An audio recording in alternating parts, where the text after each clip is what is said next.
Don't, don't test me, JPEG.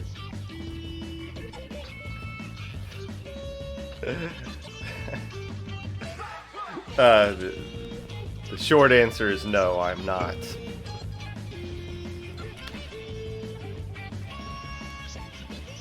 You know what's good is that I guarantee you there probably is a tournament called Battle of the Free Agents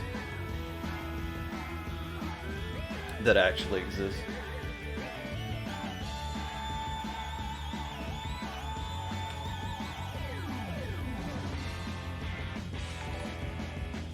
Good morning, Evie. Thank you for the host smash of 60% fish puns.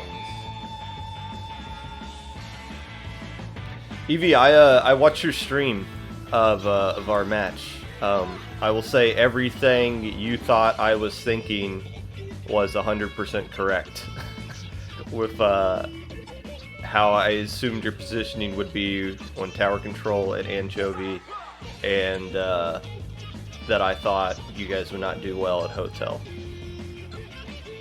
So, just wanted to point that out. I see you playing mind games. Next time I see you guys, I gotta like think 3 moves ahead of you.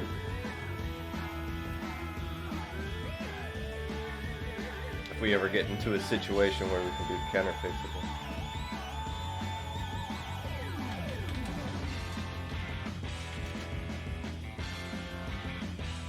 Am I going to talk about Rising Matrix today? That would be really awkward if I didn't. That would be really awkward. I think it's safe to assume I'll talk about them.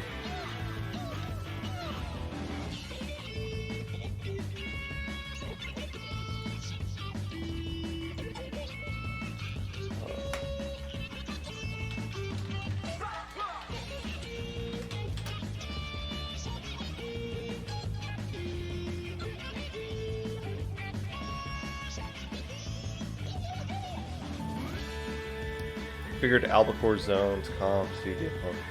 Our backliner couldn't play our set. Then why'd you pick tower control shipyard against me? If you realize I can use Hydra, right? And if you don't have an anchor, it's just kind of like... Well, I guess I shouldn't complain.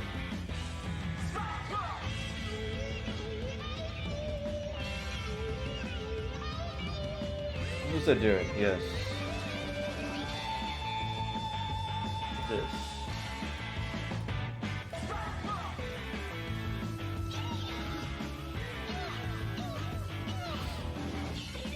What did who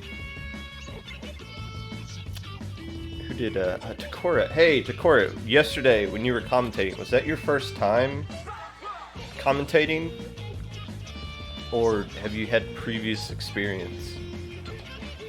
Something like that.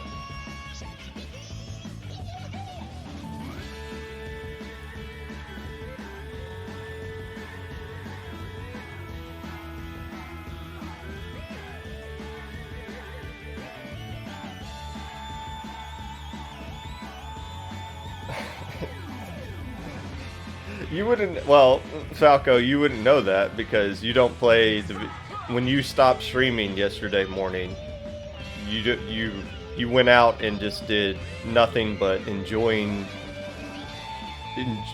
joyful things besides playing video games for the rest of the day. So how would you know, Falco? Would somebody telling you that? Whoever's feeding you this information it's not true. There's no evidence suggests otherwise. Oh my lord, what is this?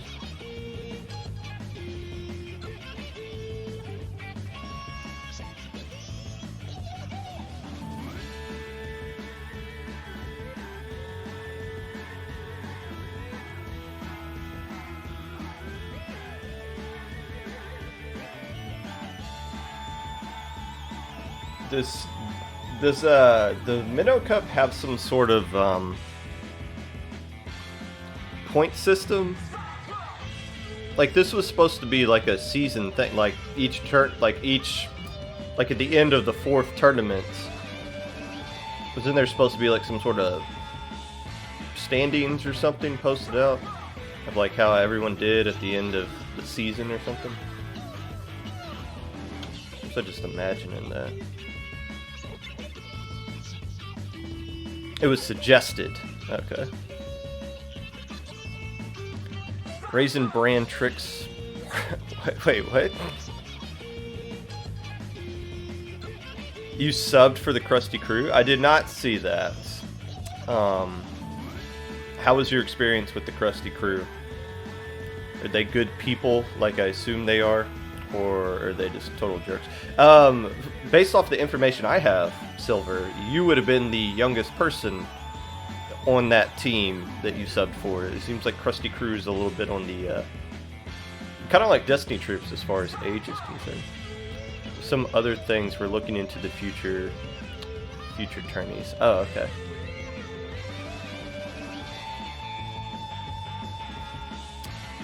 Well, good to know. They're super chill. Well, good.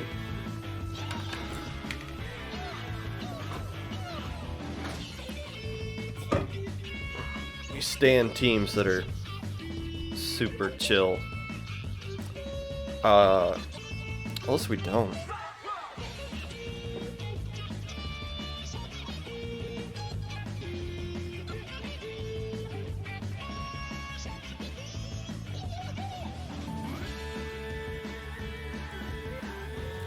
Cora just completely ignored my question. Definitely on the elder side. Can't get older than me? Oh, that is where you are wrong. That is where you are wrong. You think I'm old. Oh boy. Have I got some teams to introduce you to. Oh, I was asking if you were... Wait, first off, you had me muted? That breaks my heart. Second off, yesterday when you're commentating, was that your first time commentating, or have you had experience in the past? Not like... It was just kind of curious. Work call, huh?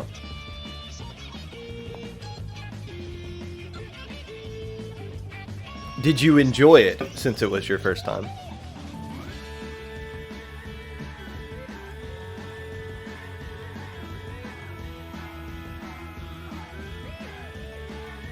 Well, good.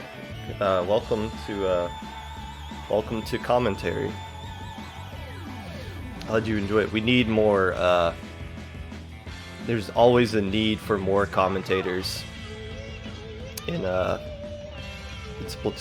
competitive Splatoon. In fact, I know of some tournaments that just flat out canceled their stream because they didn't have enough commentators for it. So commentators are in demand, and there's not a ton of good ones. So if you're always open to do even more commentary, there's plenty of avenues to go about that. Yeah, first time commentating is scary, for sure.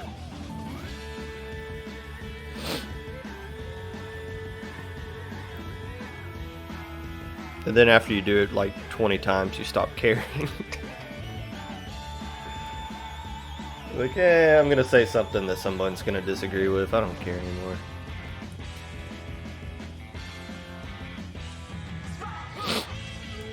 Hit you up later, we can talk about it. I'd already forgot what. Talk about what? Commentating more in the future? No, hit up JPEG or somebody at IPL. Somebody who gets paid more than I do at IPL. Talk about it. I'm not like offering anything. I'm just saying, hey, if you're interested in doing more, you reach out to other people, because they would. I don't think I've been in a situation where I've heard somebody say, "Nah, we're not looking for more commentators. Nah, we're set. We're set for what we want to do."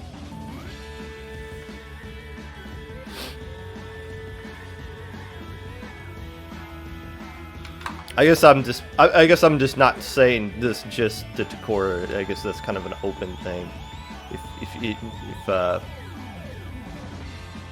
well, there you go. Look, we're networking here at the Popcast. Yeeta's saying they're always looking for commentators for Stargaze. I know Midpoint flat out canceled their stream once because they didn't have a single commentator for their thing. So I think most organizations, if you are a living, breathing creature that speaks a language at least some other creatures can comprehend, and you have a mic, then they'll probably at least listen to what you have. They'll probably at least consider you at this point. And if you're actually good, then it's just a nice little bonus there.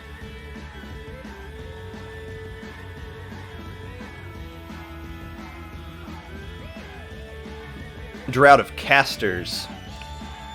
People controlling the spec camera. Yeah, I've always been kind of ignorant of that.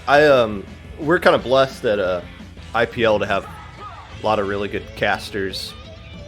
I think Eek Fair is one of our more prominent ones, who always does a really good job. We got really good producers over there, so I kind of take that position for granted. I don't realize how difficult that one actually is, but.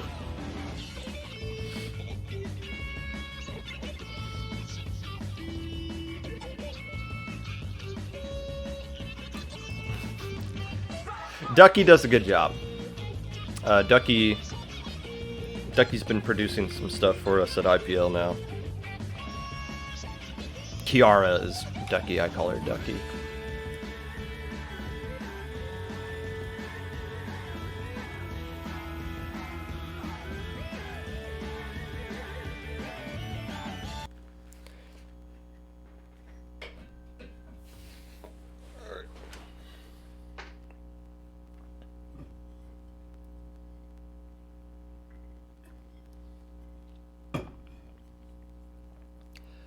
Hello, friends, and welcome back to the Popcast. Whenever you're listening to this, whether it be live or a VOD, Twitch or YouTube, while you're recovering from playing nothing but Rainmaker yesterday, holding firm to your GameStop stocks, registering for Battle of the Free Agents, whatever it is that you're doing right now, I appreciate you taking the time out of your day to listen to this. Unless I don't. News. This is usually the spot where I plug some upcoming tournaments that are going on. I don't know what's going on. I mean, obviously, Loink got announced for the end of the month. And one thing I'll point out about that is that registration is closing early this time. Meaning it closes sometime on Friday. I don't know the exact time off the top of my head, but you can no longer wait till the last minute and sign up your team knowing that we are going to be in the scramble to try to verify your team. No, signups are closing at some point on Friday, and we're going to have actual legit time to sit down and verify all the stragglers who wait till the last minute to sign up. So don't be that team. I'm telling you now, 3 to 4 weeks out ahead of time, that if you wait till Saturday to sign up, you are not allowed to go into help desk and be like, how come you closed registration early? Nobody told you that. Hello, your old Uncle Pop Gun told you today on March the 8th. In fact, it was announced when the tournament was announced. It was at some point last week. So don't be that guy in help desk complaining that you missed registration. Because I won't call you out and roast you publicly. But I'm not going to be happy about it. Don't be that guy. But what's going on this week? I have no idea. What's going on this week. Ash Cup, you would assume, happens at some point this month. Ash Cup usually I think they just kind of realize, oh, it's the second month since we had the last Ash Cup, so let's announce it for this upcoming week. And then they're like, oh, all the dates are taken, and they get stuck on Sunday or something like that. So I would assume Ash Cup is going to happen at some point. I don't know when, but we'll keep an eye out for that. Launch Point, Checkpoint 1. I've heard some rumors about Launch Point, but I don't think those are rumors that are supposed to be shared publicly, so I'll just say that I know rumors about that. That's great. I could probably just say that about anything. I know rumors about this. And wow, breaking some good information right there. Checkpoint 1, I don't know anything. I would have... They had a good little string of in-house tourneys, but we haven't seen anything from those guys in several months, so I don't know what when the next checkpoint thing is. I saw a new tournament pop up. I forget what the name of it was, but it said that it was a high-level tournament for Div 4 and below. What I think they mean by that... Okay, so here's what's tricky about saying Div 4 and below. You can either say that as, below the skill level of Div 4, or it's below the number 4. So like Div 4, 3, 2, 1X kind of thing. So saying Div 4 and below could mean literally two completely opposite things, depending on how you interpret it. But I don't think that's a low-level tournament. It's just the wording there would suggest that it is. But I don't think it actually is. And I mean, there has to be something this weekend. Otherwise, Minnow Cup wouldn't have run this Saturday instead of last Sunday. So, I don't know. Keep an eye out for whatever tournament's going on this weekend. Obviously, the weekend after that is the SAC Invitational, but I don't think, just because the Invitational's going, only 8 teams are playing in that, so I don't think there's like a monopoly on that date. There might be something on the 20th as well for the teams that didn't make top 8, but... Who knows? Not me. Maybe somebody in chat knows. Triton Cup is on Friday. I don't know what that is, but I know there's probably a testing ground this Friday. If not, there's usually a testing ground or a Stargaze. So I don't know what Triton Cup is, but if it's running at the same time as testing ground, that'll be rough. And I think that's all the news I want to get through. Hey, I was on a podcast last week called the Moray Taverns. That is hosted by Smash, who is either the captain or the member of the 60% Fish Pun team that you all know and love. Or maybe that's just the amount of stocks that Smash owns in the Fish Pun team, which would be enough for a majority, I would assume. I don't have the link to that handy, but I will post that in the description of the YouTube video. So if you're watching this on YouTube, you're in luck. This is the one time where not watching the show live has benefited you, because you have access to something that everyone in chat, the live, didn't exclusively have.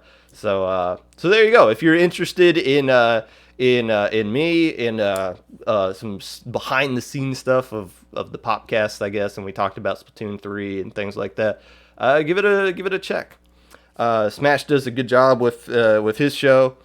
It was a fun conversation. It felt like a conversation instead of an interview, which is something I like to do, and something I don't feel like I'm very good at when I do interviews on the Popcast. I feel like I'm not. I feel like it's just more of me asking the questions I do instead of having an actual conversation with whoever I have on the Popcast. So if you want to hear actual good interviews, go check that out.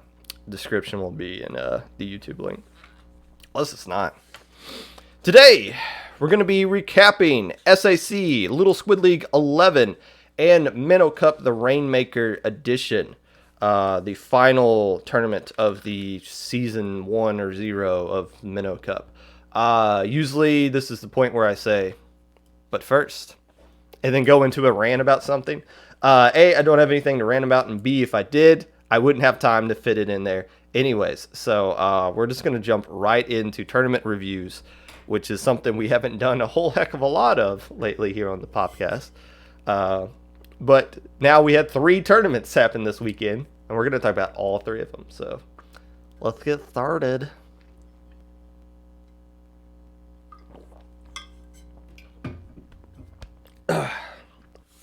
Starting with SAC, which initially I did not think that I was going to talk in depth about SAC. or anything that was going on in this tournament, just because I knew, well, first off, not a lot of teams signed up for it.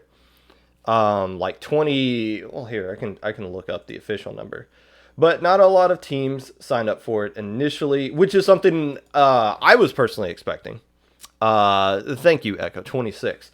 So not a, which is fine. You know, not a lot of teams signed up for the last tournament of SAC last season. Not a lot of teams signed up for the final tournament of Midway. I think teams are starting to like realize we can't make top 8, so they just kind of check out and do something else, play a little Squid League or whatever.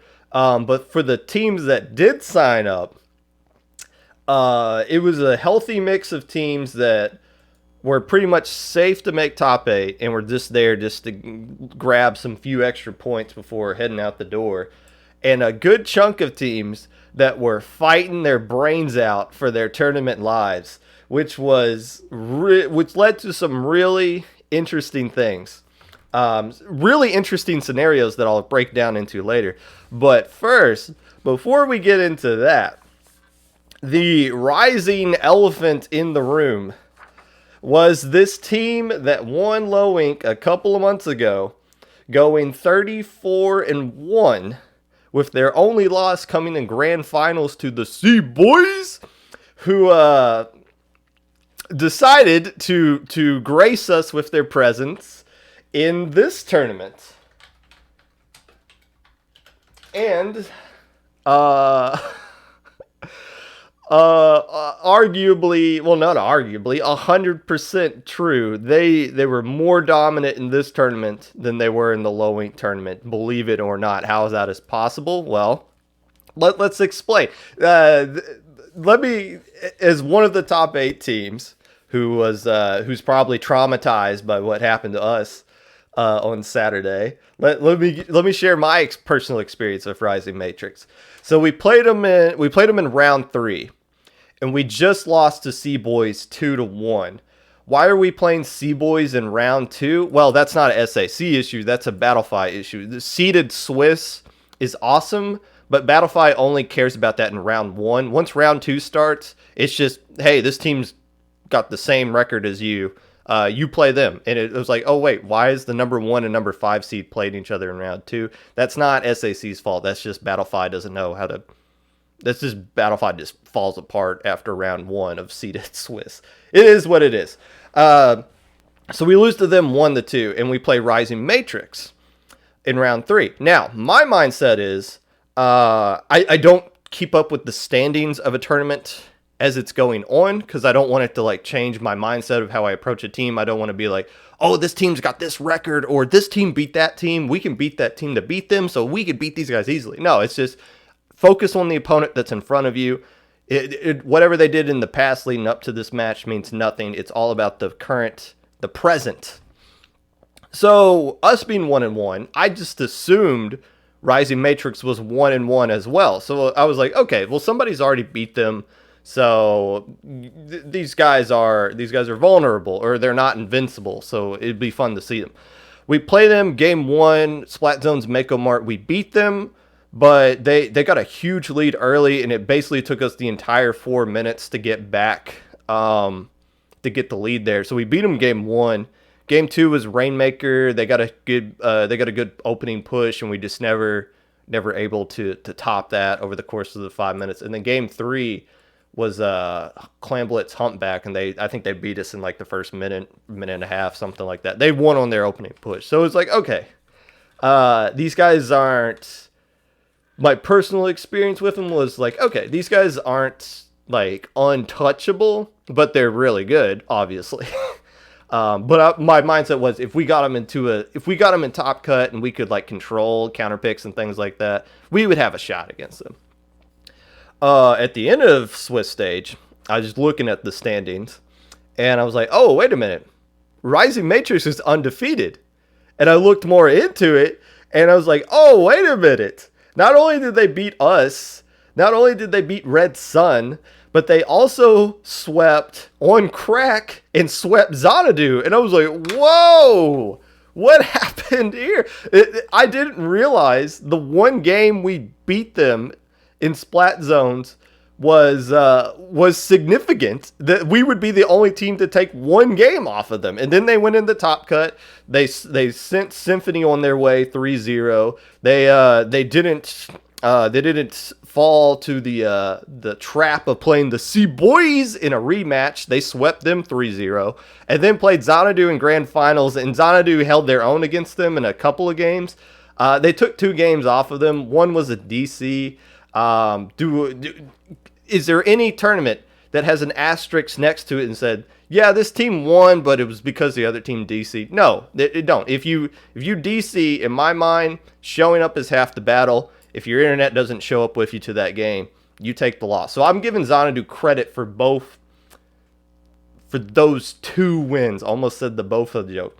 For those 2 wins, even though one of them was blatantly obvious that they won because of a DC. So there you go. I misspoke on Twitter. They didn't go 19-3 against top 8 teams. They went 18-3, but that's still like, my goodness.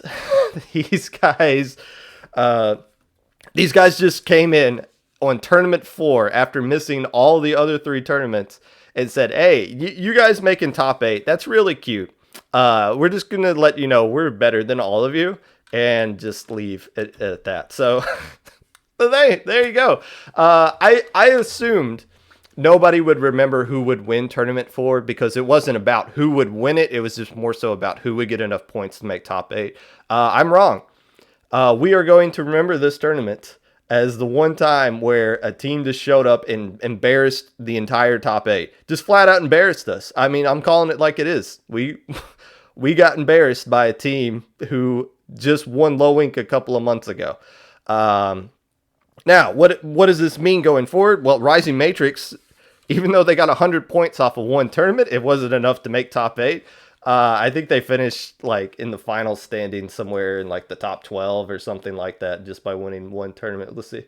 9, 10, 11. Yeah, they are number 12 with 100 points, tied with bootleg teams. So if they had just shown up to one of these other tournaments earlier and just played, they would just need 25 points. So they just need to like make silver bracket in one other tournament and they're in top 8. And if they're in top 8, we're all in trouble.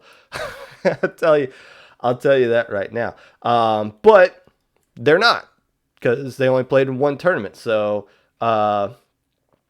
we won't see Rising Matrix again. And I would assume that I don't work for SAC and I don't care, but I would assume that we wouldn't see Rising Matrix next season either. My mindset is if they destroyed the top 8 this season and the top 8 teams this season are gone or they graduate, who would be left if Rising Matrix would be allowed next season? Who would be left to touch them? Nobody.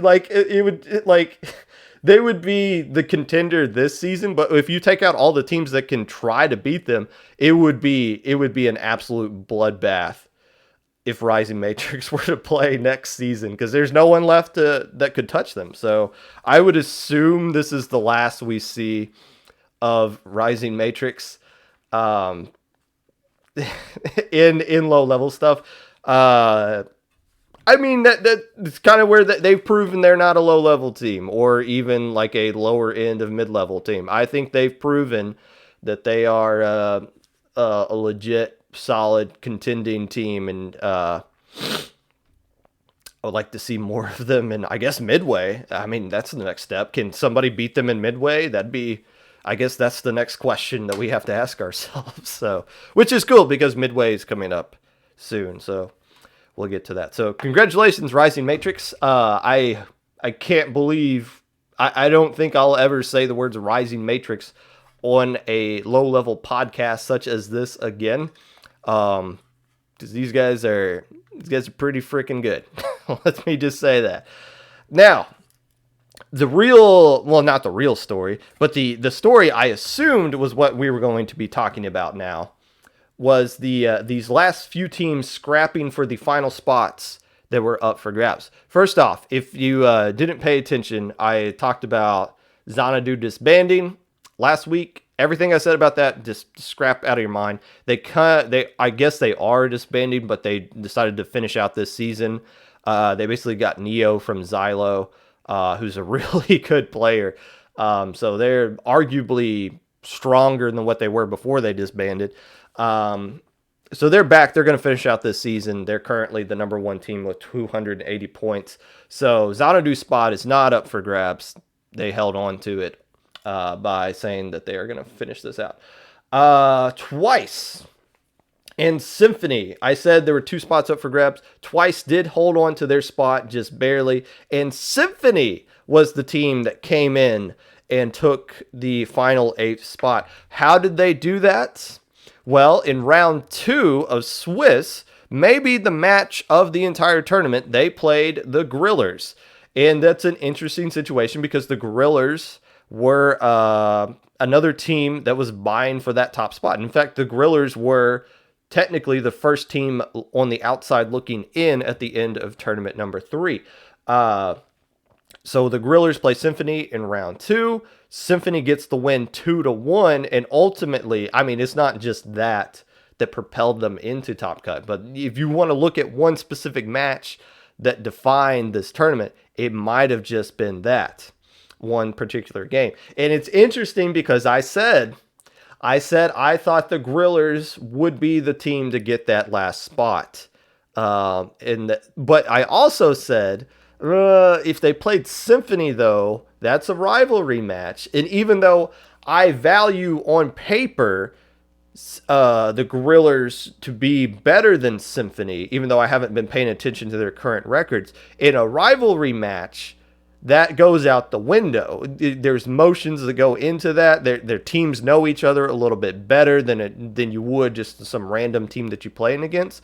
So those scores are usually a little bit tighter, a little bit closer than what you would think they would be on paper because there's an extra element that you can't really calculate. So Symphony got the win there. I wouldn't call it an upset because they're more than capable of beating them, and they did. And getting that win there might have been the difference between them making Top Cut and the Grillers making Silver Bracket. Interestingly enough, I believe if the Grillers win Silver Bracket, I didn't do this math off the top of my head. I'm just now coming up with this. I don't know if that gives them an extra 30 points they need, and they would have beat the Symphony. They would have taken Symphony's spot by 1 point, but we're not sitting here talking about what could have happened. Here's what did happen. Now, why did Twice keep their spot? Well, if you were watching the grand finals of Xanadu versus Rising Matrix, yeah, that's an interesting match, but in the grand scheme of things, that match meant nothing for top 8. The match that was going on at the same time that really did mean something for the top 8 was the Silver Bracket 3rd place match, which was Twice versus, and am I saying this right, Sprighton Tratoon? I don't know if that team is affiliated with Triton Splatoon, who does play in these tournaments at the same time.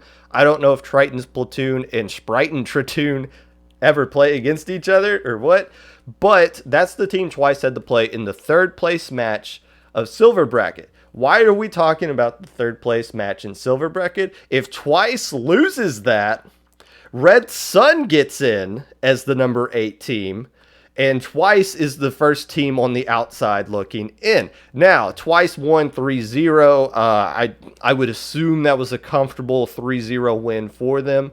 But still, if you're Red Sun, you're not paying attention to Xanadu and Rising Matrix. You couldn't care less what happens there. You're looking like, is anybody streaming this 3rd place match of the Silver Bracket? Because that was the final match that determined the final top 8 here. Now, the final top 8 was looking like this. From top to bottom: Xanadu, Sea Boys, Avalanche, Destiny Troops, On Crack, Exotic Twice, and Symphony. Now, my initial mindset was, okay, we're playing On Crack because we're number 4 and they're number 5. But they've said on their podcast that's not the case, that the final seeding is going to be based 50% off of points and 50% off your opponent win percentage against other teams in the top 8. So I don't know how seeding will be changed or moved around. I would assume it's pretty much safe to guarantee C Boys and Xanadu are going to be at the top. Well, I mean, I wouldn't. I don't know. I mean, maybe something will get changed up here, but regardless, as I said last week or a couple of weeks ago after Tournament 3, seeding isn't really going to matter. All these teams are right with each other, and you give teams an opportunity to play one another exclusively. You're going to get some really hype sets. So I'm not going to say anything else about the final tournament because I'm playing in it and I don't want to give anything away or talk about any predictions. If you're looking for me to do a prediction for the top 8 tournament, nope. That's the last thing I need to be doing. So this is the last I'm going to be talking about SAC until the end of the top 8 tournament. But once again, congratulations to Symphony and Twice for doing just enough, literally just enough to making the top 8. Red Sun, my heart goes out to you guys. 4 points kept them out of the top 8. 4 points. Symphony at 124, Red Sun at 120. That's rough. that is rough, but spoiler alert, things got a little bit better over the weekend for Red Sun. We'll get to that in a minute. Moving on. Wow, way to spoil it, Danny boy.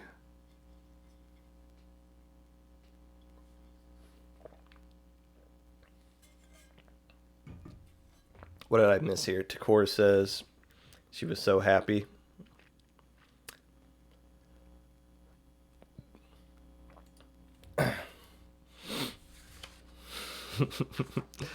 Did you miss what? Did Deco X disband? Disbanded this morning. Oh, okay. That sucks. Anyways, moving on to Little Squid League 11. If I get my notes up like this, I've noticed a lot whenever I look at my monitor over here. I sometimes forget to bring my mouth back to the mic, so my mic audio kind of sucks for a little bit there. So I'm gonna do a better job of talking like this when I'm looking over here. We're moving on.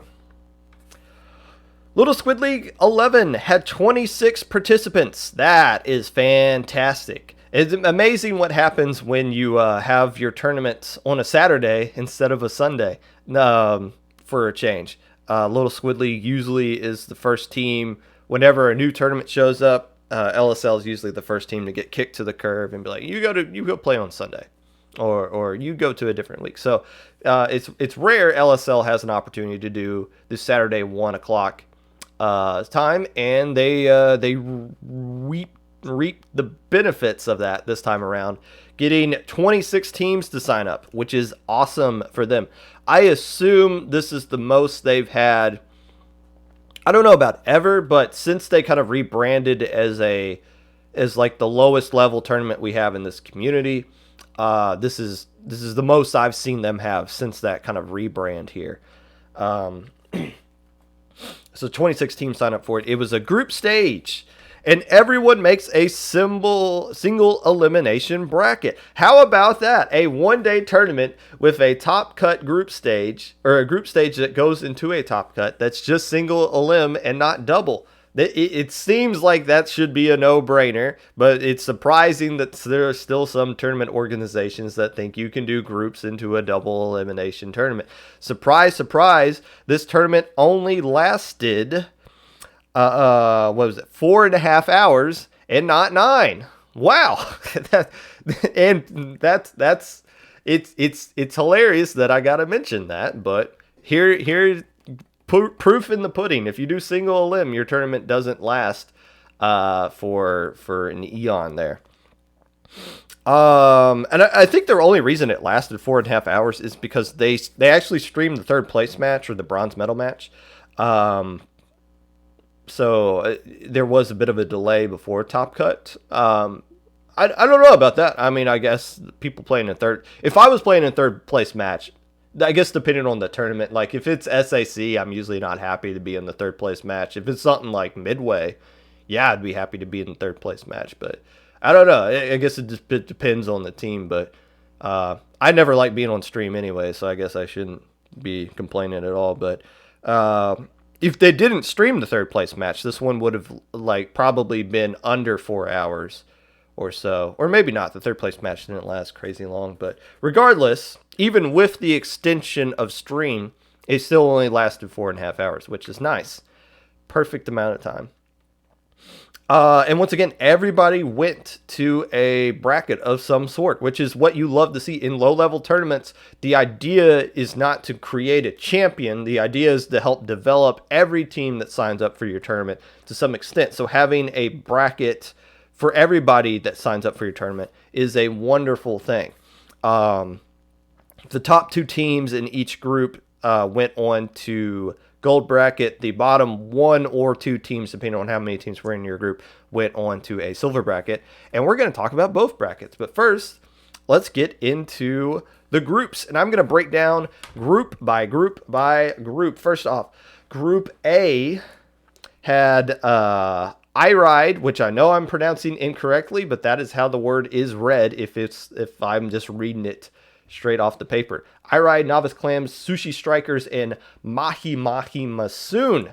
This group was boring. It went exactly as seeded. The team that finished, the team that was seeded number 1 finished 1, seeded 4 finished 4, straight by the book. So congrats to everybody that was seeded in that group.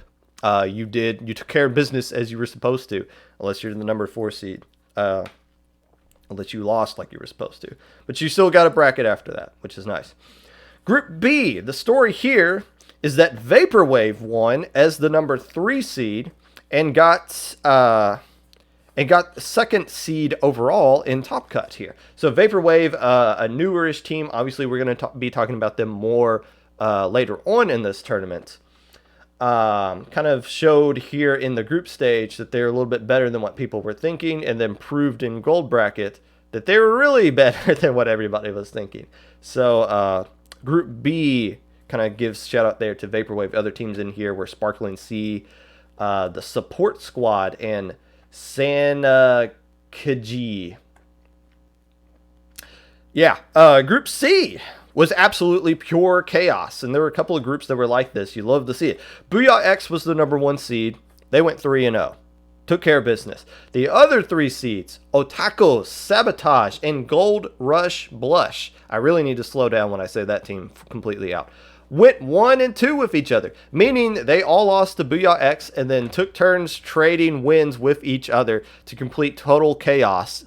With I don't know what the tiebreaker was for this one. I could probably just look at it and tell, but I would just assume it's, well, no, you can't do a 3-way tiebreaker. You can't do head to head because each team beat each other. There's no one team that rose up over the other. So I don't know what the tiebreaker there was, but Gold Rush Blush was the team that got the benefit of the doubt and moved on to gold bracket as the number 2 team with a 1-2 record. But Group C looks very competitive for everyone that's not named Booyah X. Group D, the highlight here was No Diving versus H2 Omega, which was technically an upset. No Diving, the number 3 seed, H2 Omega, the number 2 seed. In this one, I was going to talk about this match anyways, but I went back through and watched the stream. This one was actually on stream, so kudos to LSL for putting this one on stream. It looked like a pretty close one. Game 1 was a comfy win for No Diving. Game 2 was Rainmaker at Black Belly. And it came down to H2 Omega basically needing, they got wiped, but killed the Rainmaker with the last player they have left alive, and No Diving just couldn't pop it and pick it back up in time. Was able to get the win there. Nebula and Nick for H2 Omega looked looked like a pretty nice 1-2 punch there with that Nautilus and Inzap that they were using. Game 3, a back and forth Splat Zones Anchovy game win that went into the favor of No Diving at the end there. I believe they got the KO. So a good match. These two teams seem somewhat even with each other. No Diving just being the more experienced team at this point, able to find a way to clutch out a very important game 3 that put No Diving into gold bracket and H2 Omega into silver. For the rest of the teams in this group, TNGP, which I always ask on chat whenever I talk about them, what does TNGP stand for? That means team name, guys, please. I don't need you guys to tell me. I already know because I've asked you like 60 times. And they keep doing good, so they demand my attention. In fourth place is a team called Daddy's Girls. I don't know anything about that team, but that's the other team in Group D. Group E, same as Group C, pure chaos. Nightshade, the number 1 team, went 3-0, took care of business, and then we have this awkward 3 teams make 1 and 2, get 1 and 2, so this take turns beating up on each other. Team United got the benefit of the doubt with a tiebreaker as the number 2 team. Psychedelic Air Launchers, where do you guys come up with these names? Went 1 and 2 as well. It's a number 3 seed. Last ditch effort. It looks like okay, so it says here they tied for 3rd place. I don't really get that. I mean, they both ended up in silver bracket. In Group C, it goes 1, 2, 3, 4, even though like 3 teams have the same record. In Group E, it goes 1, 2, 3, 3. So I really have no idea what the tiebreaker Battlefy uses here. But I guess Psychedelic Air Launchers and Last Ditch Effort technically tied completely. Like there was no way to tie break that. So I guess, I mean, they both end up in silver, so it doesn't really matter. But that's still, that I'm looking at it now, that's kind of odd. Group F and Group G, the last 2 groups come down. These were only 3 teams were in this. What are you guys picking on my wife? What's going on here? It was just a joke. Oh, we're picking on Hyatt. Okay, that's fine. Group F had 3 teams in it. Hook, Line, and Sinker won as the number 2 seed, beating the number 1 seed, Cephadance 2-1 in round 3. Team Delta also in this group as well. Finished as the 3rd team. I believe that win is because there's technically a bye that they were given there. Group G, kind of the same result there. Inkcraft Colt won. I believe they were the number 1 seed, and they went 3-0 in their, 2-0 in their group. Power Inc. and Damage Inc. were also in this group. Interestingly enough, Power Inc. is 1 word with an exclamation point at the end of it. Damage Inc. is 2 words. So I don't know if you're a team. All 3 teams in this group had the word Inc. in their name. So how if you want to decide to make Inc. combined with one of the words on your team or a separate word, I guess it's completely up to your interpretation. But Power Inc. decided, you know what, we need an exclamation point at the end of our team name to really drive home the point. Regardless, Power Inc. beat Damage Inc. 2-1 as Power Inc. being the number 3 team, beating the number 2 team seeded wise. So technically an upset right there. So that's each group. It looks like it was competitive. Only 1 group went exactly as seeded. That doesn't mean that the people seeding this tournament don't know what they're doing. That just means that teams overperformed a little bit than what they were expecting, and some teams, I wouldn't say underperformed, but just got passed up a little bit. Just had a bad Sunday or something like that. So groups don't always go as scripted, and case in point right here of these 7 groups, at least by what I looked through last night, before the beer I was drinking kind of sunk in, was legit. Or Group A was the only one that went as scripted. So nice to see. Before we get in the top cut, we will dip into silver bracket. What are we still bullying Haya? Is that what's going on here? Poor Haya.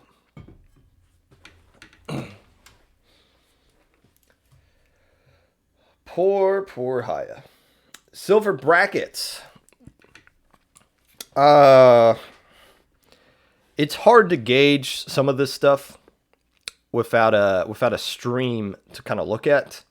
But everything was a sweep here until round 3. Every game in round 1 was a sweep, 2-0s. Round 2 started best of 5s. Everything was 3-0. Round 3, semifinals, Damage Inc. was able to take 1 game off of Sabotage.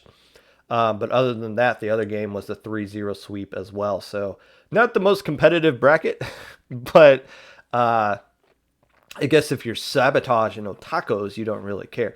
The third place match here was Damage Inc. that won 3-2 versus Sparkling Sea.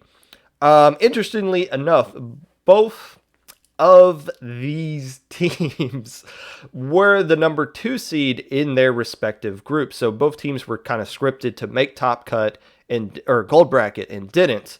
But still got into silver bracket and didn't lay an egg here, made it all the way to the third place game, and it was a really close 3-2 match between those two teams. Usually when you're seeded to make gold bracket or top cut or whatever, and you don't, and you get in the silver bracket, we usually see those teams kind of trip up and let the emotions of not getting the bracket they wanted to see kind of spill over. That was not the case here. These two teams took care of business and got all the way to the third place match, and it looks like they were pretty even with each other. For grand finals, Sabotage versus Otakos. This is actually a rematch in Group C, where Sabotage beat Otakos 2-1. Well, they played again here in Silver Bracket Gold Finals. Sabotage winning 4-2 this time around. I don't know anything about Sabotage. I'll keep an eye out for them in the future. As far as Otakos is concerned, the last time these guys played, this is an active team, but the last time they played in LSL was the 6th tournament. So 5 tournaments ago, were not to hate on them or anything, but they finished 19th place out of 20 teams. I'm only pointing that out because now we can see their improvement here. They go from being one of the finishing next to last place in an LSL tournament to going into 2nd place in silver bracket here. So you like seeing teams grow and improve like that. So keep it up, Otakos. I know this team has been playing in a lot of tournaments. I don't get a ton of opportunities to talk about them.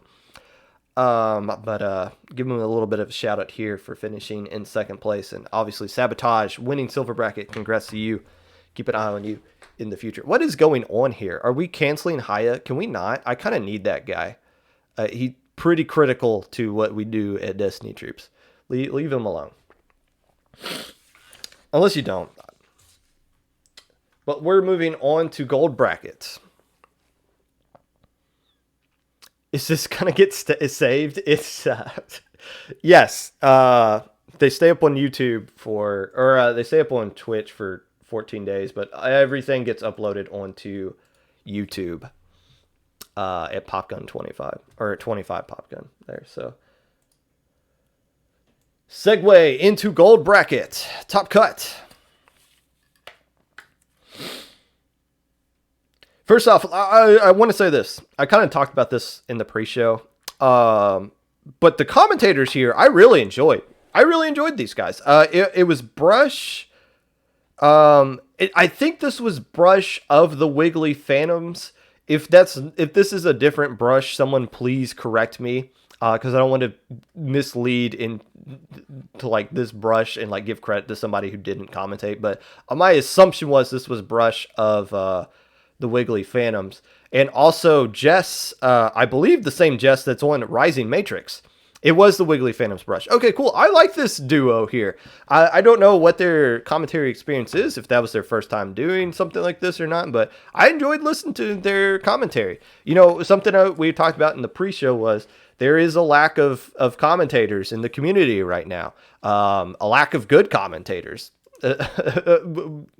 In some tournaments, haven't been putting on streams because they just can't get a body to commentate for them. So these two, I like listening to these two. I would love to see more of these two. And if this was just their first tournament and they improve as a commentating group going forward, I would love to see more of that. So that's something I wanted to point out. There's a lot of, I wouldn't say, I was talking to some friends yesterday. There's a lot of bad commentators, but what I should say is there's a lot of commentators that aren't, we're not like doing anything to train a lot of commentators. One thing I've been kind of beneficial for is to have K-Bot reach out to me a couple of times and be like, hey, here's some things you specifically should be working on. And those things have been helping me out a lot. But not everybody has someone like K-Bot in their corner that kind of like coach them in a sense. So I just wanted to point out when I hear something that I think is good or enjoyable, I enjoy listening to it. I wanted to point out. So congrats, Brush and Jess. I thought that's not a slide at the other LSL commentators. I didn't really listen to the entire thing, but from what I saw from these two, I enjoyed. Top cuts. A few things to point out here. Inkcraft Cult got a nice 2-1 win over Sabotage. Inkcraft barely stole game. Actually, this was on stream. Sabotage won game 1, and it looked like Sabotage was going to win game 2, but Inkcraft Cult just jumped too many bodies onto a tower at Tower Control Reef in game 2. It was able to steal lead at the end there and carry that momentum over into game 3 and get the win. So Inkcraft Colts had a very nice win on stream.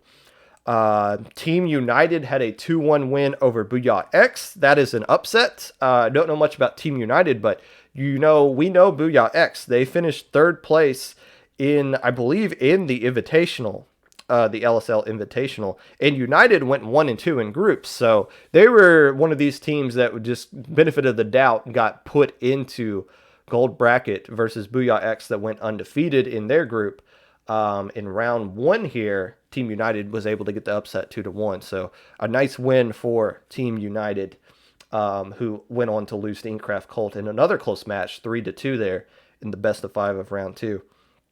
Those were the only 2 matches I wanted to point out before the 3rd place and top cut match. The 3rd place was team name, guys, please, TNGP versus the Inkcraft Cult.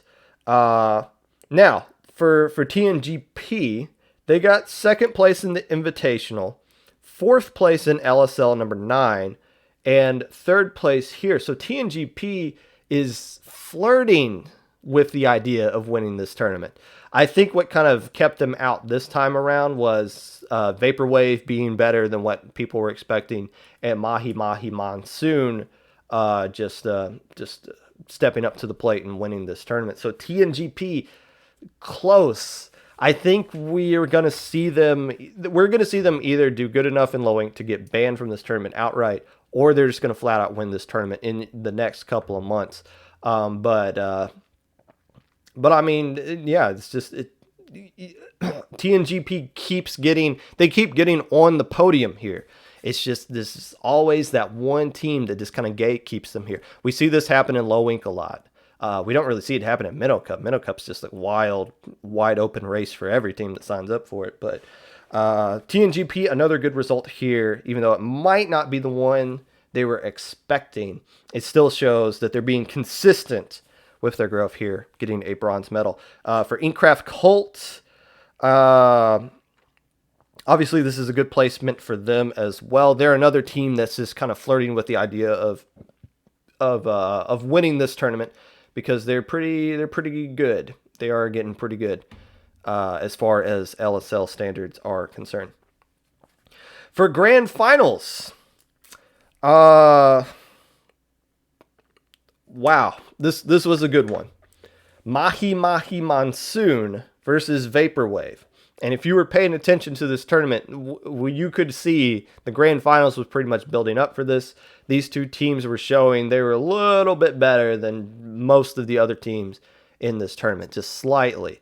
Mahi Monsoon, I believe, went into grand finals undefeated, 3-0'd everybody they played. Vaporwave, No Diving was able to take a game away from them. Inkcraft Cult took a game away from them. But still a dominant performance getting to grand finals here. It's March, But if you recall, in December of last year, when I did my year-end episode, I gave out awards for Match of the Year. I think this is an early contender for the Match of the Year. Mahi Masoon versus Vaporwave. This one was really, really good. It was the best of 7 sets. Mahi Masoon won 4-3. Nobody at any point got a 2-game lead. It was like 1, then 1-1, then 2-1, then 2-2, and basically just went up like that. I believe there was only 1 KO throughout the entire set. I think the Monsoon won Splat Zones at Piranha Pit by KO, and every other game was not a KO. Every other game was really close. And Game 7 was Tower Control at Art Academy.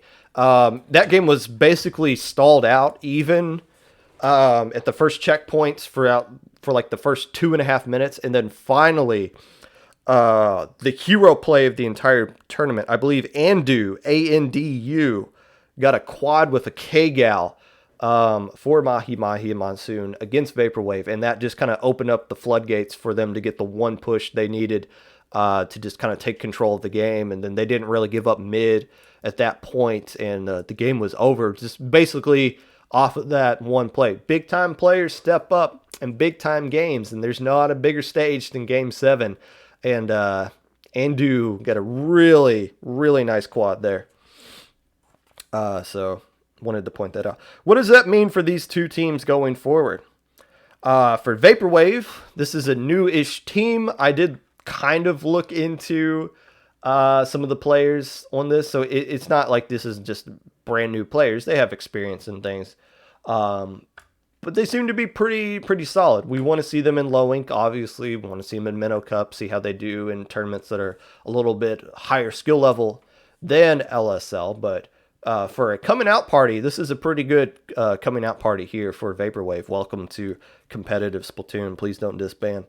For Mahi Masoon, the team that made Gamma Brackets last month in low ink, the team that got I pointed out they got a nice win against the Geek Squids in low ink, came out here and proved that they're a pretty doggone good team as far as LSL is concerned. Went undefeated all the way up to grand finals, and went up against the Vaporwave team, passed the test, a clutch. They needed to clutch out in a tournament where they hadn't had the clutch out the entire time, and they took care of business in Game 7 there. So Mahi Masoon, congratulations. You guys said in low ink that you wanted me to talk about you, and I said pop off, and I will. This is, I think this is considered a pop-off, what they did right here. So, congratulations, Mahi Masoon. Now, go make beta brackets. We traditionally have not seen LSL champions come out the next month and dominate low ink. Let's see Mahi Masoon break that streak and cycle. You can do well. Did Power Inc. do well? I talked about Power Inc. Earlier. And I didn't really get to look in depth at Power Inc. I more so talked about your name than anything. Did I say you guys beat Damage Inc.? You did. You did beat Damage Inc. as the number 3 team. So that's a good win. But playing more tournaments, we'll get to see more of Power Inc. going forward. I'll be able to have a more in-depth opinion on them. We will do our best. Are you a member of Mahi Masoon? All I can ask is that, all we can ask of you is to do your best. And if you don't, then, that sucks, I guess.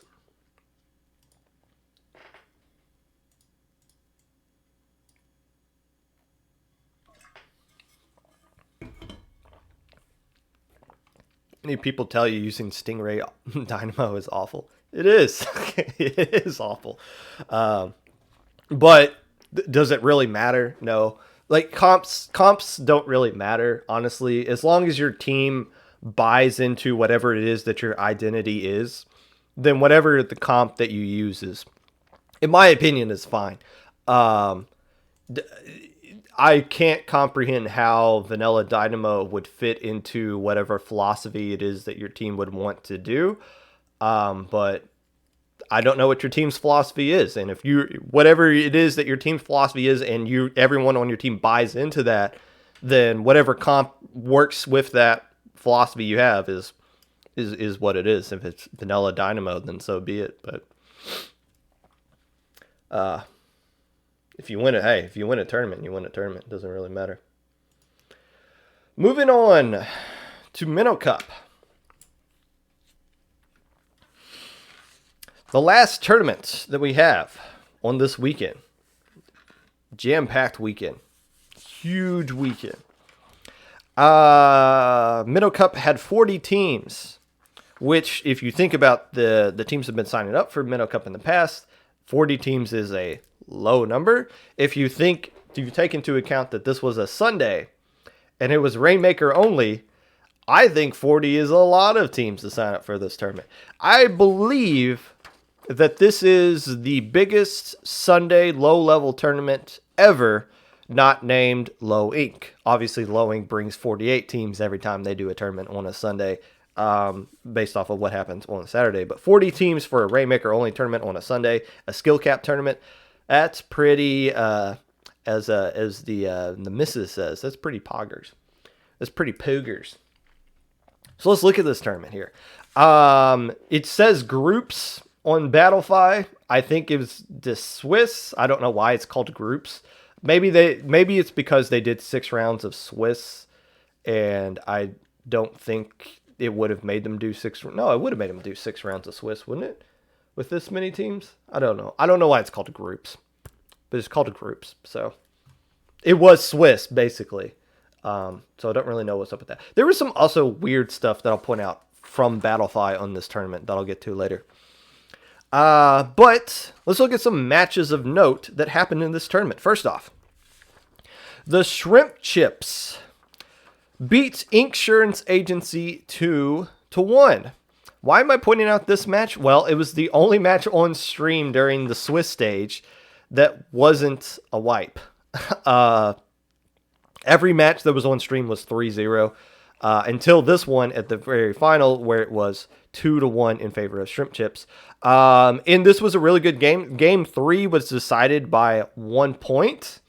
And that's critical because Shrimp Chips made Top Cut because they won this one, and Insurance Agency did it. So this was a play-in game in round 6 that came down to 1 final point. So whoever decided to put this game on stream, nice call. This was a really good one. Resilience swept Evening Chickens 3-0. Resilience was a team I mentioned in my preview, or at the end of tournament number 3 of SAC, as a team that was... they were the last team that I gave credit to for being a contender to make top 8 if they were to pop off in that tournament. They didn't have a strong Saturday, but they were able to take some frustrations out on the Chickens here. Sweeping the Chickens is kind of a big deal. The Chickens they are a Low Inc contender. And especially now that Low Inc has announced that they are looking into lowering the skill gap a little bit. Skill cap a little bit for Low Inc. You've got to think that Chickens are going to be in the top 10, possibly in the top 3 of this next Low Inc here. So Resilience getting a 3-0 win against them is probably was a little bit of stress relief for them after what happened on Saturday. Keep in mind with everything I'm saying here, this is all exclusively Rainmaker games they're playing. Rainmaker is a total crapshoot. You are never in. If you have a lead in Rainmaker, you never have a lead until the game is over. Tower control, if you have a big lead, it could take like a minute and a half push for it to go away. Here in Rainmaker, if you get it down to 1 point remaining, you can lose that lead in 10 seconds with just a bad wipe. So keep that in mind as we're announcing these things here. But Resilience, nice 3-0 on Evening Chickens. Ink Strike Inklings, 2-1 over Tonkin. This is the Ink Strike Inklings here. Tonkin finished second place. And once again, this is Rainmaker, but I feel like this is the best win the Ink Strike Inklings have gotten in a long time. I'll talk more about them later. I've been talking about them a lot recently, actually, because they deserve the attention. But yeah, this 2-1 win over Tonkin, again, the team that finished in second place in this tournament. Tonkin is a team that has never had a bad tournament that they've signed up for. Inkstrike Inklings, this is a good win for them. And one they should feel really proud of. For another game of note here, Red Sun 2-1 over the 60% fish puns. This is really interesting. Red Sun is the team that won this entire tournament. So how did 60% fish puns able to take a game off of them? Well, this was streamed, kind of. I was just on Smash's podcast, as I mentioned earlier in this episode. So I was aware that there was a stream of this match. So I went to that. Smash wasn't playing, but the VC was on. So it was kind of like listening to a radio broadcast. And the game they won against Red Sun, it wasn't my first reaction. Why I checked the VOD was was there like a DC here? Was it just a Rainmaker moment and to get wiped and the game's over? No, I heard the overtime buzzer going off. So 60% fish puns beat the team that won this entire tournament in one game in a 5-minute game. Like they played the full 5 minutes. It was able to get the win there. So now they didn't win the set. Obviously Red Sun won the set, but that's still a good single game win for 60% fish puns. And also a good win for Red Sun to avoid the upset. I believe that was game 2 that they lost, so they went into a game 3 that they had to win to avoid an upset, and they were able to do just that. Insurance Agency 2-1 over the Geek Squids. I hate pointing this out because I feel like I don't want to be negative on the Popcast, but I feel like I talk about teams beating the Geek Squids every single week that in all honesty have no business beating the Geek Squids, but it seems like a weekly trend who's the team that gets the upset against them this time around. Geek Squids, still a strong team. They finished in top cut. I'm going to sneeze at some point in the middle of this and might get really gross. Let's try to talk through it. Think of bananas. Insurance Agency gets the win here. So credit where credit is due. This doesn't mean to talk anything bad about Geek Squids. Let's give praise to Insurance Agency for getting the nice win here against the quality team that the Geek Squids are. So nice wins for the agency. Not to be too critical, the very next round, Geek Squids got a nice 2-1 win over the Krusty Crew.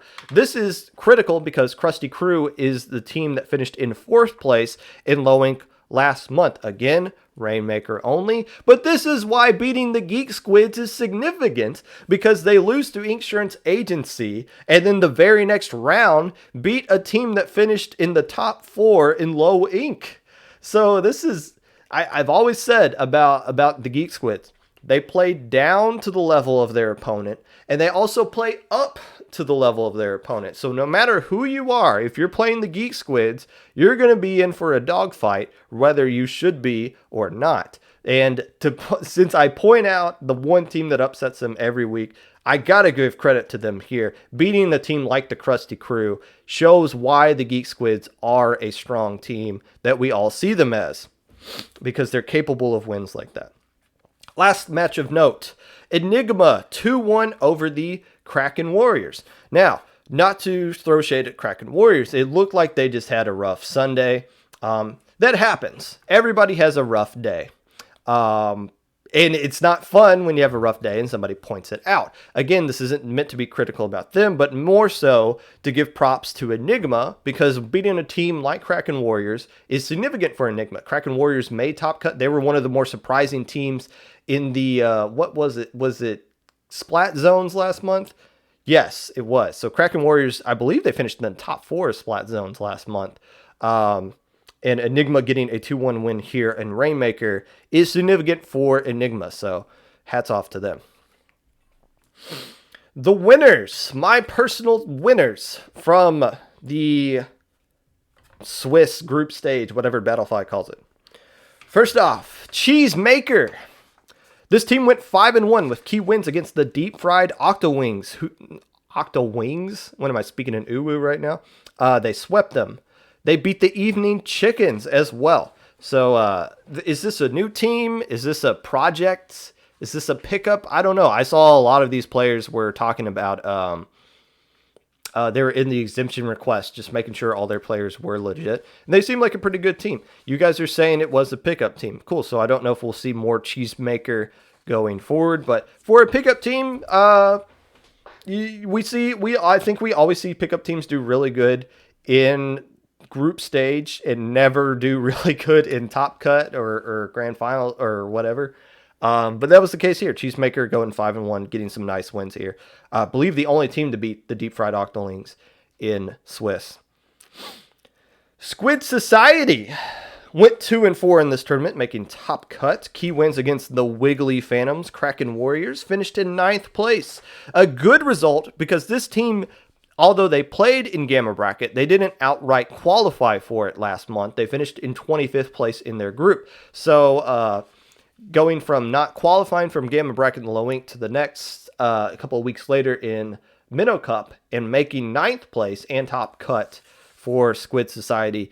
Nice. That's a good result for them. Shrimp Chips went 4-2. And the one thing to note about this, 3 of their 4 wins came as 2-1 results, and both of their losses came as 1-2 results as well. The Deep Fried Octolings and Hardcore Noobs were the 2 teams to beat them. So this is a really scrappy tournament for Shrimp Chips. I'm assuming this was a very stressful tournament for them as well if they constantly are in these 2-1, 1-2 matchups. But never got swept in their losses and found a way to win critical game 3s to get to a 4-2 record and make top cut. There's no way I'm going to say this team name correctly. Tweem Dweem. Tweem Dweem. Tweem Dweem. I will refuse to commentate this team name. There's no way I'm going to say that right. I'll just call them TD. This is a team from the NA Open. They've only played in like NA Open Turf Wars and NA like the Nintendo Open tournaments. So this is their first real tournament that isn't run by a company that hates everything. And they did really good here. They got key wins against Enigma, Sabotage, and Mahi Masoon, the team that won Little Squid League just the day prior. I think Tweem Dweem went 3-3. I don't think they made top cut, but still, this is for their first legit tournament in the low level scene. Nice to see them get some wins against some quality teams here. Against some good LSL teams, actually. Sabotage did pretty well in LSL as well. So maybe we'll see more of this Tweem Dweem team in low ink or other tournaments like that. Neon went 4-2. Key wins against Solution, the Ink Kings. They didn't play in top cut, and I don't know much about this Neon team. I don't know why they didn't play in top cut. I just assumed they had to drop or somebody just had to like go to work or something like that. I don't know, but for Neon, wanted to give them a shout out, even though they didn't play in top cut. They qualified for it, going 4-2. Solution had a nice tournament here, going 5-1 with key wins against Tonkin, Battle Chip version 2, Red Sun being the only team to beat Red Sun, and Squid Society. So you look at that and you think, okay, Solution 5-1, and they beat a lot of these really good teams. What happened here? Here's what I find really odd about Battlefy here. If you look at round 6 on Battlefy, and you scroll down to the standings, the Deep Fried Octolings are at number 1, Solutions at number 2. They're both at 5-1. Nobody went undefeated in Swiss. If you click on the standings button, now Solution is number 1, and the Deep Fried Octolings are number 2. Why is that the case? Well, they have the same opponent win percentage at 66.667, tied with the same exact opponent win percentage. But Solution, the second tiebreaker that Battlefy uses is your own personal win percentage.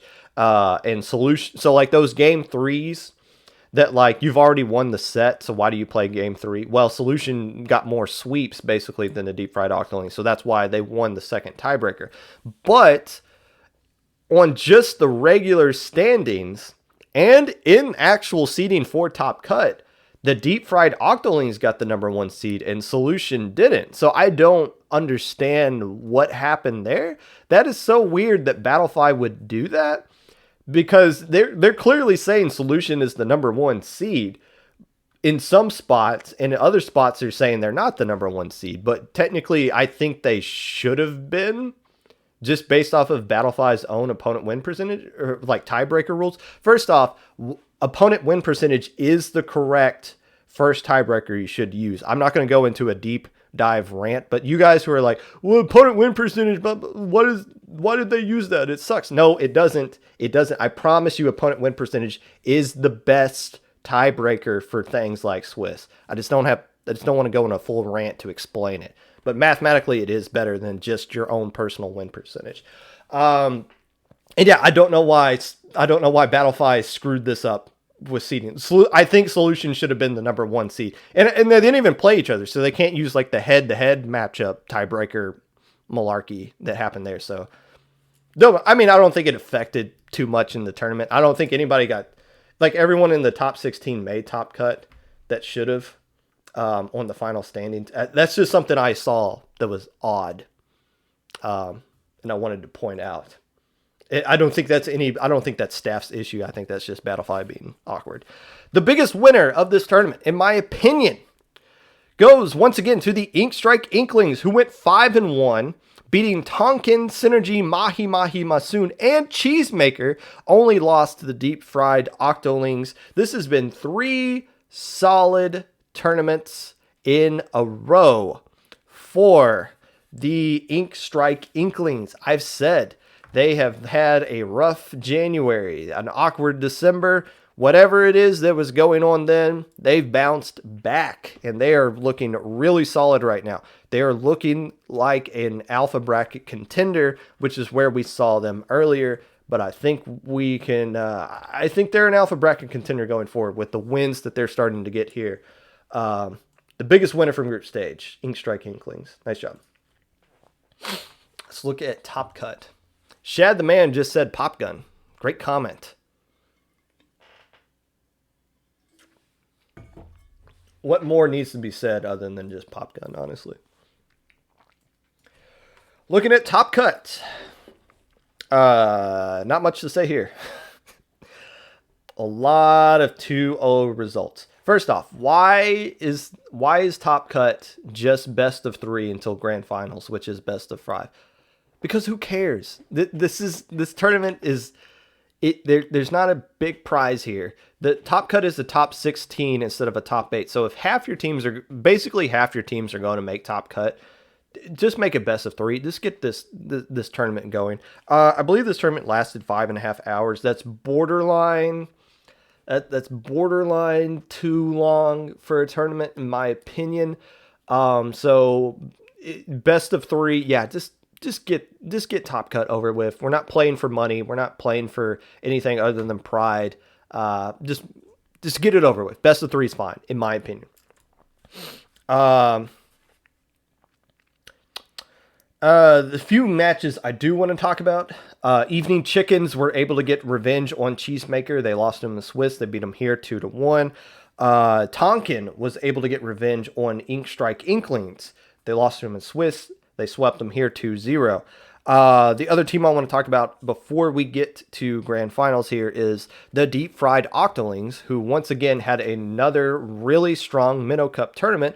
These guys, I talk about them every single tournament they sign up in. I would have loved to see them in SAC. I want to play against them personally. I want to see them firsthand because they seem to be doing, they've transcended. They're now like gone from being one of these middle of the pack gamma beta teams to an actual legit contender with how they keep doing here. They lost Battle Chip was the team that knocked them out in semifinals 2-0, but Deep Fried Octolings played really well in Clan Blitz tournament, really well in the Splat Zones tournament and really well in the Rainmaker one. So they're consistent across all their modes. They made Alpha Bracket last time.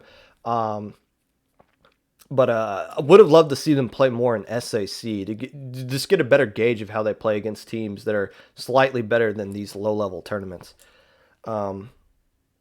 But if again, we were talking about, is there like a seeding or like a point system for this? I don't think there is, but I would assume with how the Deep Fried Octolings played in all 4 of these tournaments, that they would be one of the higher teams if there was a point system for this season. The third place match was Battle Chips versus Evening Chipkins. Battle Chip version 2. That Battle Chip won 3-0. Battle Chip is a newerish team. This is their second tournament. They made Alpha Bracket last month. And interestingly enough, they were put out of Low Ink loser bracket by the Evening Chickens.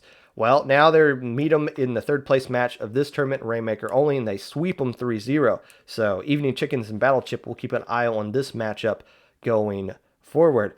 For Evening Chickens, though, this is a good result for the Evening Chickens, to be honest with you.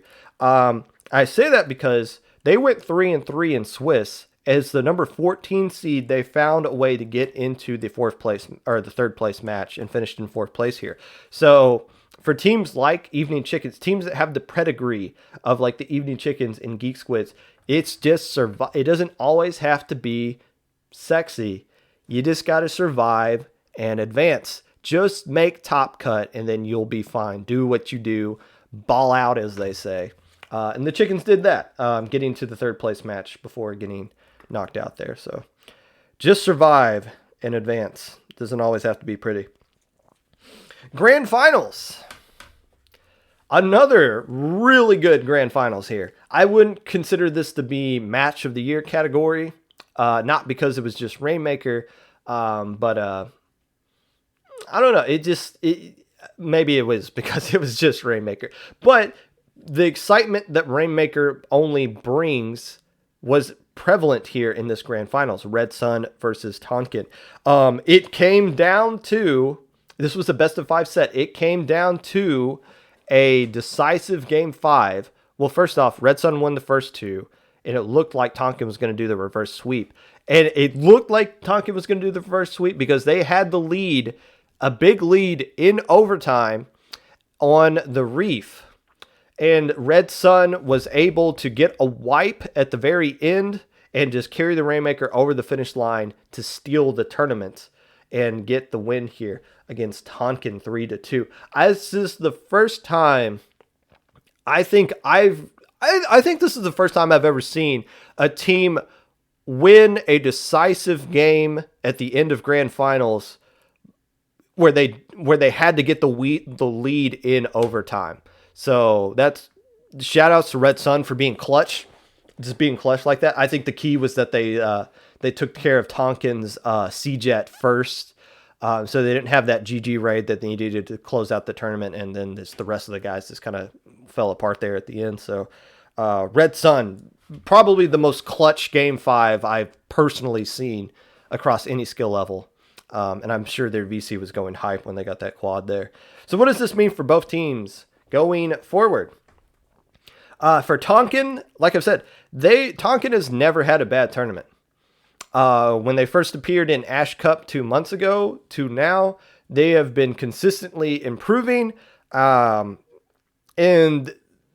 have never finished anywhere short of a top cut or alpha bracket or anything like that.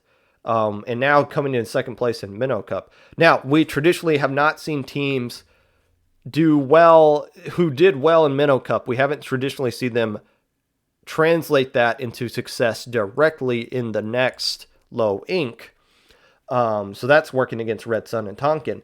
But Tonkin being as consistent as they are, I think they might just be a top 10 contender heading into this upcoming Low Ink. For Red Sun, once again, this was the team that fell 4 points shy of making top 8 in SAC. Just 4 points. So this probably feels pretty good to turn around the next day and win a tournament like Minnow Cup. That might have just saved the tournament or the weekend for them. And getting the win that they did. Again, that game 5 was hype. That was one of the best, I don't know, match of the year, but if I did like a single game of the year, that might be a contender for single 5-minute game of the year that Red Sun was able to get there. So what do we expect from Red Sun going forward? I don't know. They always flirt with the idea of making alpha bracket and low ink, and sometimes they do. Again, if the skill cap gets lowered slightly, that might open the door more for Red Sun to be a legit contender. But I mean, they proved they can win a tournament, and this is their first tournament that they've won. So this is a big deal for them, as it should be. The question is going to be, though, what's next? And I guess that's the question for everybody. What's next for me? I'm going to work. Or at least I'm not going to talk to you guys anymore. Let's raid somebody. And this is why I didn't have time to rant. 3 tournaments, and it took me an hour and 20 minutes to get through all of it. My goodness. A lot of tournaments to talk about here. Let's just go to Fish. That's always the safe one.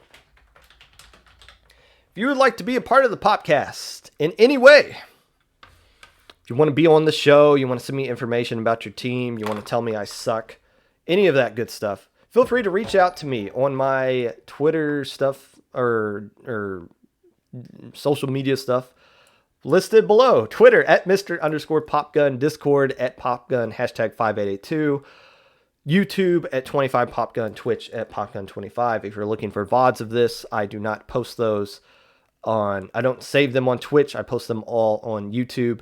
If you're looking for the link to the podcast episode of the Moray Taverns that I was a guest on, I will make sure to do that right now, putting that in the link of the description of the YouTube video. Make sure you guys keep wearing a mask. Don't do anything stupid like, I don't know. I'm sure. Don't bully Haya anymore, at least for the rest of the day. You can start again tomorrow.